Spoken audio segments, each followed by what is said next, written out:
parents. My name is Mrs. Muniz.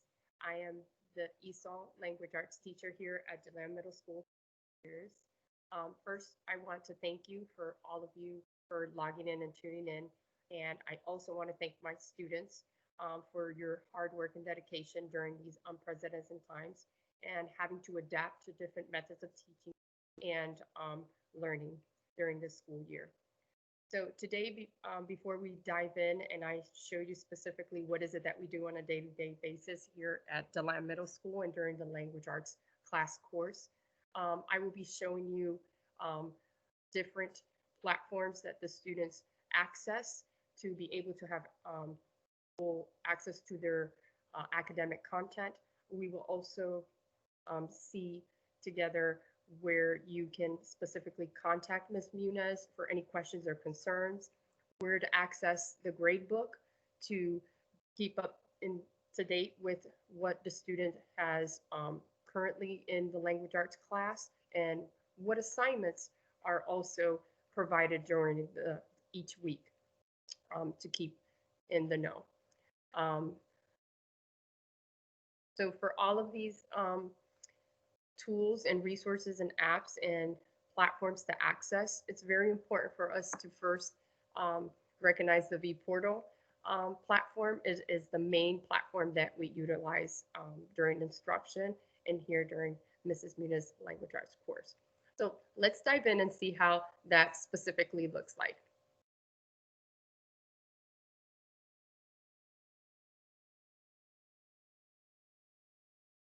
So if we go here into vPortal, this is the platform that students access every day. Here you can find very useful information as far as in communication. Let's start off with our Outlook. This is one of my preferred methods of communication of email, and it is through Outlook. Also, every student has access to an email as well. So they can send me even work or things that they want to communicate with me. They can do it through this Outlook app. Another app that we utilize during class is the Office 365. This one is very important as well because embedded within the Office 365, the students can access the Teams chat and class group, which we'll take a look at. So once we click on the vPortal and then click on Office 365, that will bring you to Microsoft Teams, and that is the class course where I will place pertinent information, give students reminders of certain assignments or tasks. So if students have questions or they have doubts, they can chat among other classmates or other peers. This is specifically very beneficial for students that are virtual. They use this communication while I'm giving instruction with the students that I also have in class in person. And they just type up their question in the chat box, and I can clear their doubt almost immediately by them using that as well. So that's another mechanism of communication, reminders, but also it is integrated within the class instruction to answer questions and doubts that students might have during the class period. So if we go back now to vPortal, we're also going to take a look at what do we utilize as far as textbooks. We're using digital textbooks, and how do we access that? Once we click on the digital resources, the students in class and also those at home have access to the virtual digital text. All they have to do is click this app, the Houghton Harcourt app. Once they are inside this platform, the student will select their grade level, and I can honestly tell you they've got this. So they scroll down, they access the grade level that they're in, and then they select this student ebook, and that's how they have access to the textbook. Currently, right now, we are reading Is 16 Too Young to Drive a Car? We finalized reading that, but we're still reviewing that and trying to make connection with the new text about that has a relation and connection with that topic, um, which specifically is 16-year-olds are not crashing as much, fatal car crashes. So that is the text that we are currently um, reading about and analyzing and working with in week 7. So I just wanted to point this out so you know that all their textbook is digital and they have access to their textbooks online. And this is a very useful resource. So let's go back to our vPortal. Let's take a little bit and talk a little bit about a focus. Focus is where you can find your child's grades um, for their updated weekly. It will show if the student has any missing assignment or any missing quiz or test or any assignment of that nature. It's very useful to access the focus grade book because it will give you an indication if your child is missing an assignment, and maybe sometimes, they probably just forgot or didn't turn it in. And if we look into that, you can acknowledge that your child has a missing assignment, maybe then they could turn it in and their grades could, change. So it's a very important app that you have at your fingertips to see how your child is, your child's progress. Now let's take a look at Canvas. We've heard a lot about Canvas. Canvas is where the students' assignments, everyday tasks are built into Canvas. Every student has access to the Canvas platform. Once they log into their vPortal, they have access to their assignments through the Canvas platform. Those students that are virtual as well. And let's just say they don't finish an assignment within the class course, they can always log at home and work on their assignments. It's available for them practically 24/7. So let's take a look at the Canvas platform and let's see what it entails. So once you're in the Canvas platform, the students will click on, just because I get 2 different grade levels and 2 class courses, the student will select specifically the tile that has relation with ESOL language arts. So when we click on that tile,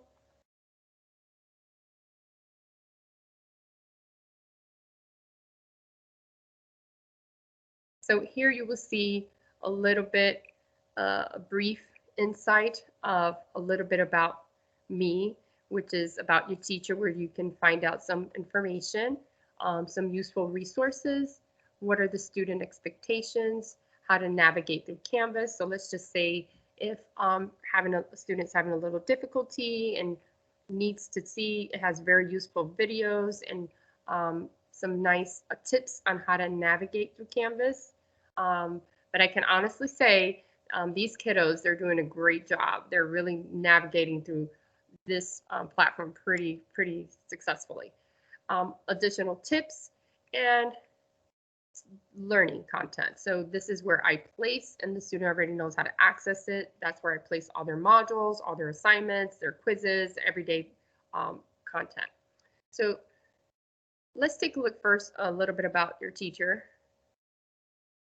So I want to share with you a little bit of my biography that you can read at your free time. Here is also some contact information. Here's the school number. My preferred method of communication is through email, just because it's something I check every day. Microsoft Teams number, my contact hours, and feel free also if you would like to schedule a parent conference, you have any doubts, any concerns that you want to address to me, feel more than welcome to reach out. There you have all my contact information, and I will be happy to assist you. Okay. So let's go back to our home page.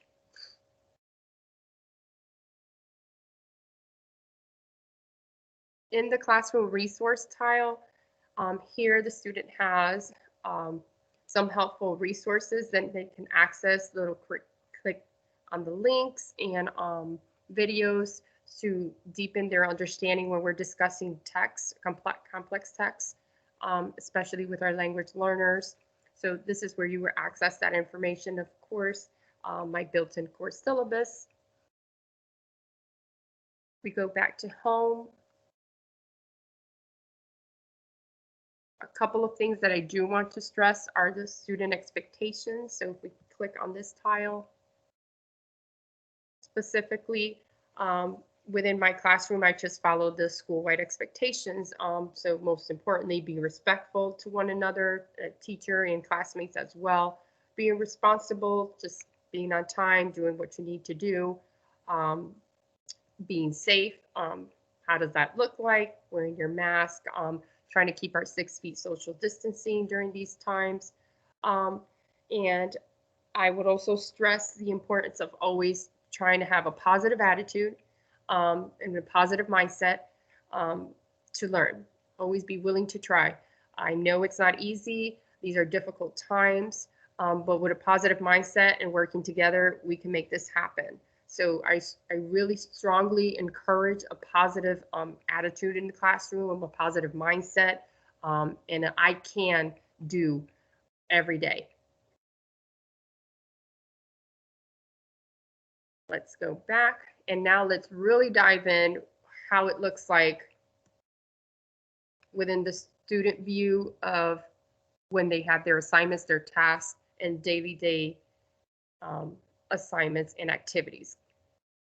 So when you click on Learn or Modules, here you will see that the class course is in a very structured way. It's built in by weeks. Every week, the student has a series of assignments and tasks that we do during the class course with specific dates. The student has access to this content and material every day, 24/7, those students that are virtual as well. As far as homework, the students do not have specific homework. However, if the student does not complete their assignments, so as you can see, we're all the way to week 7. We're already on week 7. So the student should have already completed weeks 1 through 6.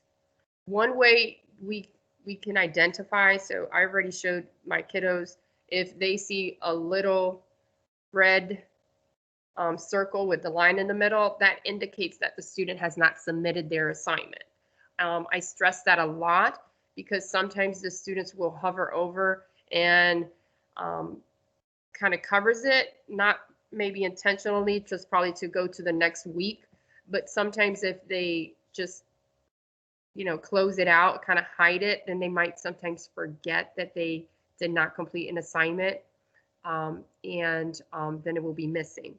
So I just want you to be aware that if it has a little red circle with a line in the middle, it means that your child has not submitted that particular assignment. They should always have this not showing with the red circle. Okay, so this is where they can access and complete their assignments every day by weeks. So as I mentioned, we're already on week 7, so they should have completed weeks 1 through 5 already, 1 through 6.